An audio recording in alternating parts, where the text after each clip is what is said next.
아멘.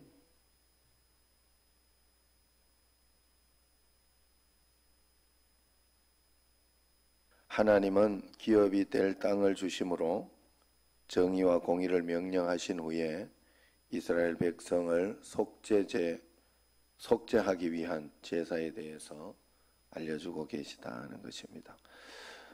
하나님은 어떤 분이시냐? 18절에서 25절과 또 46장 3절과 13절을 보면 장소와 시간을 구별해서 속죄함으로 모든 일을 정결하게 하기 시작합니다.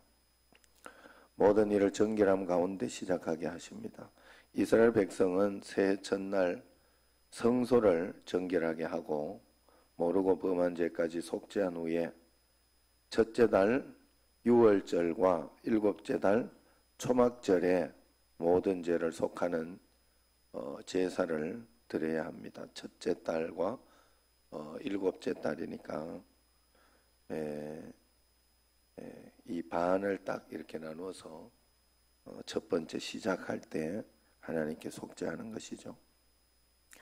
연중 제사를 통해서 각인된 성찰과 매달 매주 매일의 예배를 드리면서 되뇌는 거룩함에 대한 그 다짐이 이스라엘 백성의 정결을 유지해 줄 것이다 하는 것입니다. 흠없는 어린 양이신 예수님을 통해 이미 정결해진 우리도 일정하게 구별된 시간, 장소를 통해 자신을 성찰하고 거룩한 삶을 더 결단해야 될 것입니다. 그래서 하나님은 속죄하게 우리로 하여금 정결하게 먼저 해주신다. 죄의 문제는 사실 굉장히 심각하다 하는 것을 알 수가 있습니다. 레인보우 리턴즈나 어떤 그런 이렇게 유튜브 거기에 이렇게 동성애 문제죠. 그런 문제에 대해서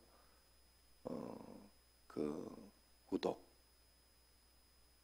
해놨는데 한번 이렇게 가끔씩 이렇게 보게 되는데 그러면 이 생각지 않았던 어떤 그런 일들이 굉장히 많습니다. 그래서 우리가 그런 것들을 보며 굉장히 하나님 앞에 회개해야 되겠다.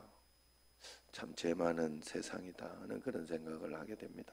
그러면서 또 이렇게 보면 지금 같은 경우에도 여기에서도 누군가 하나 확진자가 되어 있다 이러면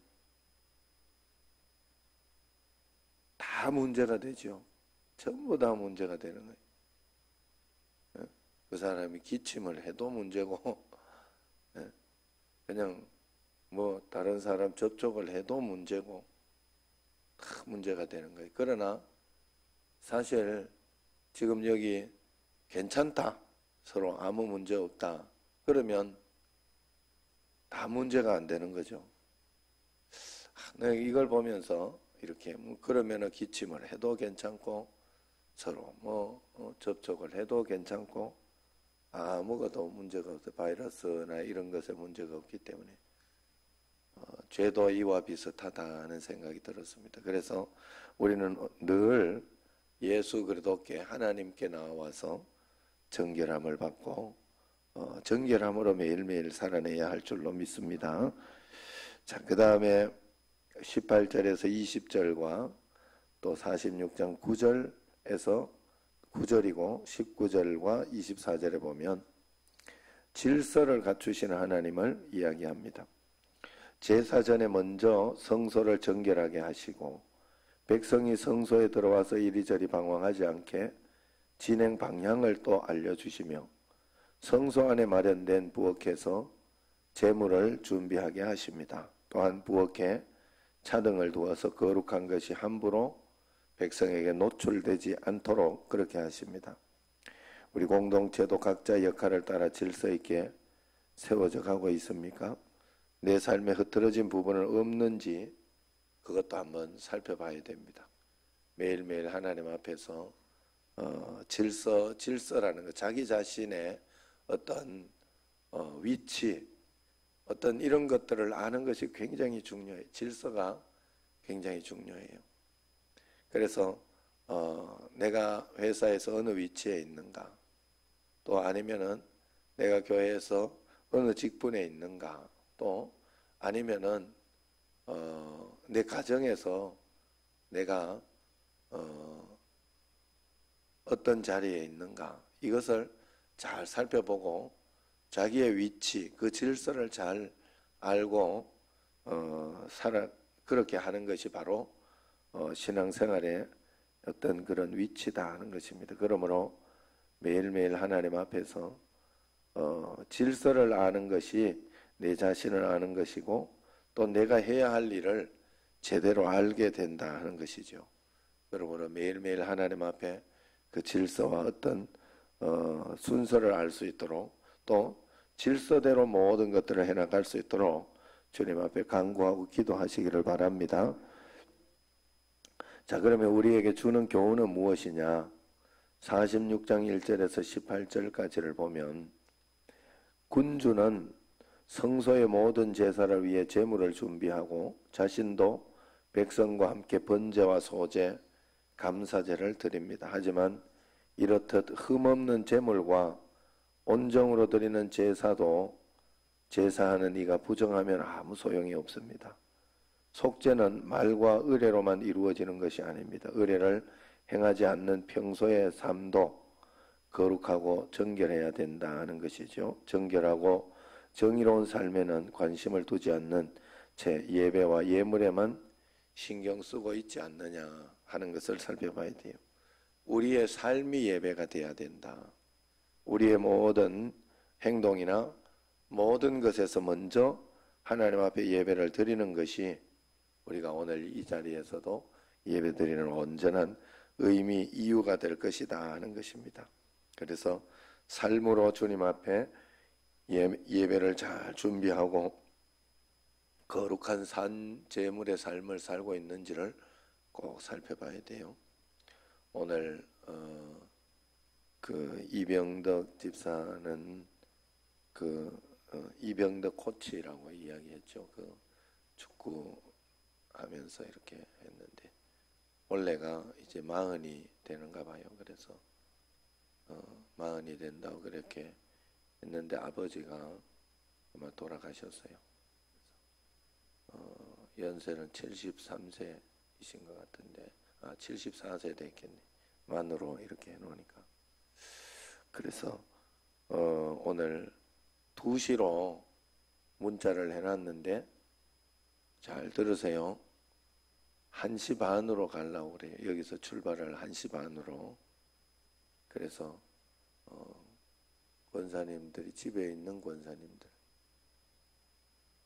애 봐주러 가고 일하러 가면 그냥 놔두고 눈만 딱 나타나가지고 날 보고 있는지 말고 있는지 영상예배를 하고 있는 분들도 하여튼 그래서 올 수 있는 분들은 미리 또 거기 병원을 어제 제가 조기도 일부러 먼저 갖다 놓고 그러면서 가서 봤어요. 거기 가서 이렇게 먼저 만나고 왔는데 그 병원에 막 들어가는 사람들 다 적고 발열 체크하고 하더라고요. 그 부천 성모병원인데 그래서 이렇게 종이도 좀 갖고 왔어요. 그래서 갈 수 있는 사람들은 오늘 미리 좀 이야기를 해주세요. 그래서 미리 이렇게 다 적어가지고 갈 수 있도록 그렇게 했으면 좋겠습니다. 자, 어쨌든 왜 이 이야기를 했느냐? 일상 속에서 권사님들이나 이런 분들은 그것도 하나의 함께 우리가 이렇게 예배 드리러 가고 모르는 사람인데 모르죠. 뭐 여러분들은 잘 몰라요. 그냥 기선이네 집이 나갈까?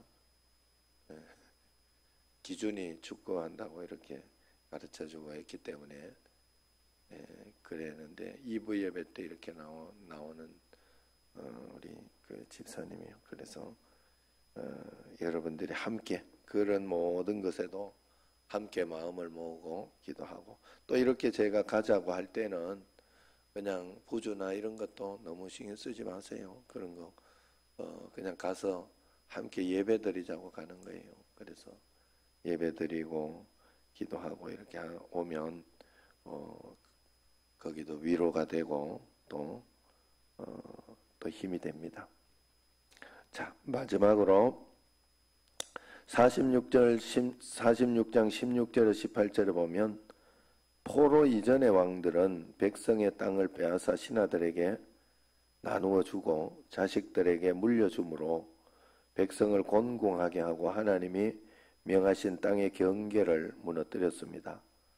제한된 땅에서 제 욕심을 채우고 부를 쌓는 것은 필연적으로 누군가의 희생을 전제할 수밖에 없습니다.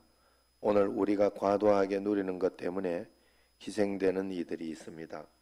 주신 것에 만족하고 단순한 생활을 유지하며 각자의 삶의 터전인 땅의 경계를 지키는 것이 곧 거룩을 지키는 일입니다. 우리가 하나님 앞에서 너무 욕심을 부리고 또 너무 과하게 이렇게 살려고 해서는 안 되겠다 하는 것이죠. 하나님 앞에 겸손히 주님을 바라보고 또 주님을 의지하며 그렇게 이렇게 한 걸음 한 걸음 하루하루 하나님과 함께 이렇게 나가야 된다 하는 것이죠. 그래서 사실은 세상의 모든 부유한 사람들, 이런 사람들이 자기의 어떤 그 부유함이나 이런 것들을 10분의 1만 내어놓는다고 해도 사실 뭐 어렵고 힘들고 그런 것에는 다 이겨낼 수 있을 것이다. 아프리카 같은 경우에는 지금 코로나 바이러스로 막 격리하고 이렇게 하니까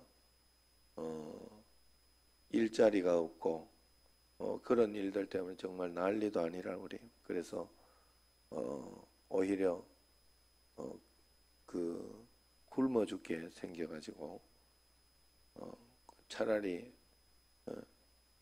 이 코로나 바이러스 걸려서 죽는 거나 뭐 그래 죽는 거나 다 똑같다 이러면서 난리라고 그럽니다.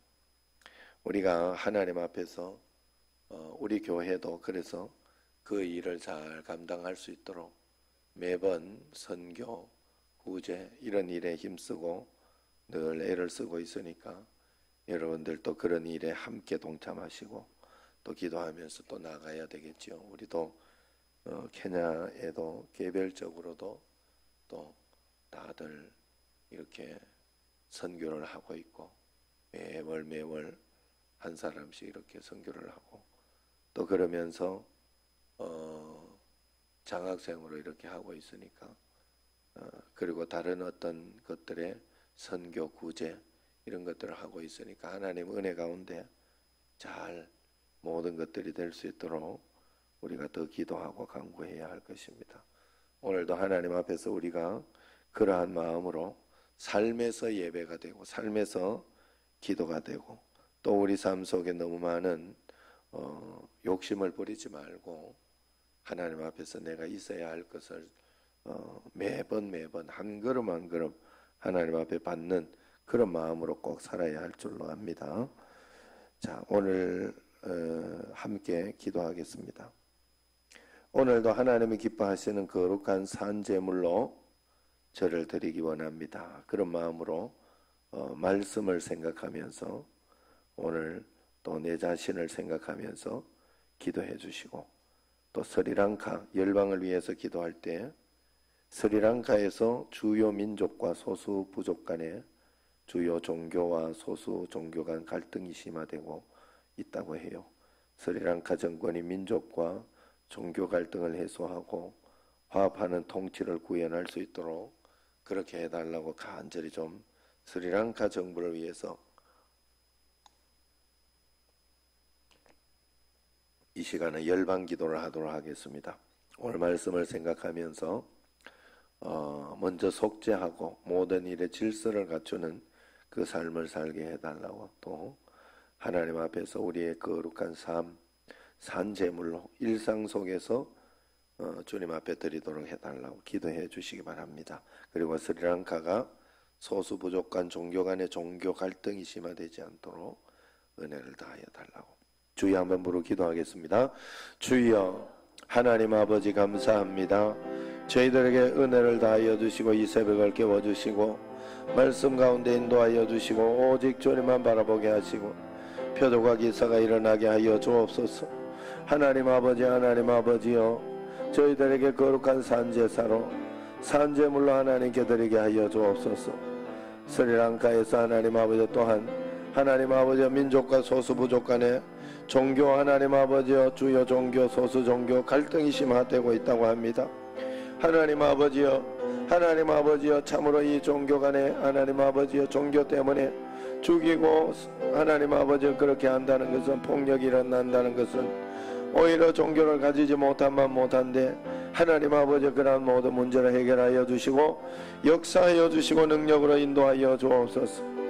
오늘도 하나님 아버지 말씀을 생각하며 하나님 아버지여 우리에게 질서를 하나님 붙잡아 주시고 질서를 주시고 하나님 아버지 모든 가운데 정결하게 하여 주시고 오직 하나님의 크고 놀라운 은혜와 은총과 걷는 가운데 살아가는 저희들이 될 수 있도록 꼭 도와 삶에서 믿음을 실천하게 하옵소서. 삶에서 주님을 의지하게 하여 주옵소서. 삶에서 주님께 영광 돌리는 저희들이 될 수 있도록 하여 주옵소서. 오늘도 이 새벽을 깨워주시고 말씀 가운데 인도하여 주시고 오직 주님만 바라볼 수 있도록 꼭 도와주시고 역사하여 주옵소서. 성령이 함께하여 주옵소서.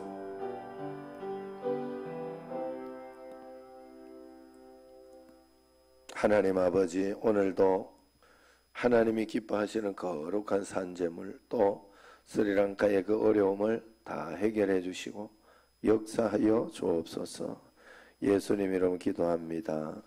아멘. 하늘에 계신 우리 아버지, 아버지의 이름을 거룩하게 하시며 아버지의 나라가 오게 하시며 아버지의 뜻이 하늘에서와 같이 땅에서도 이루어지게 하소서. 오늘 우리에게 일용할 양식을 주시고 우리가 우리에게 잘못한 사람을 용서하여 준 것 같이 우리 죄를 용서하여 주시고 우리를 시험에 빠지지 않게 하시고 악에서 구하소서. 나라와 권능과 영광이 영원히 아버지의 것입니다. 아멘.